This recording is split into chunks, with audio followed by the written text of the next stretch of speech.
साम्राज्य न्यूज, सामान्यांचा असामान्य आवाज।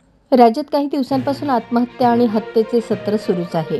एका प्रेम प्रकरणातून दुहेरी हत्याकांडाची धक्कादायक घटना समोर आली आहे। या घटनेने खळबळ उडाली असून पोलिसांनी आरोपीला बेड्या ठोकल्यात। आरोपी तरुणाने आधी प्रेयसीच्या काकाची हत्या केली आणि तुरुंगातून सुटल्यानंतर प्रेयसीचाही खून केला।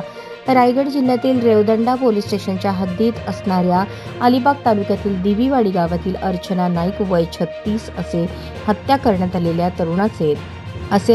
आलेल्या तरुणीचे तर दत्ताराम पिंगळा असे आरोपीचे नाव आहे। अर्चना आणि दत्ताराम यांच्यात काही वर्षांपूर्वी प्रेमसंबंध होते, मात्र त्यांना लग्न करण्याची इच्छा होती।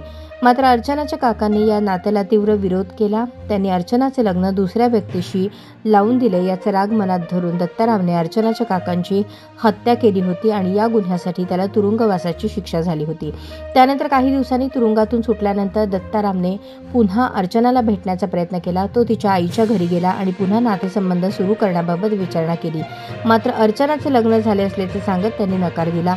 यावरून दोघांमध्ये वाद झाला। हा वाद इतका टोकाला गेला की दत्तारामने दोरीने अर्चनाचा गळा आवळून तिची हत्या केली। पोलिसांनी या प्रकरणी अर्चनाची बहीण दर्शना नाईक हिच्या तक्रारीवरून दत्तारामला अटक केली आहे।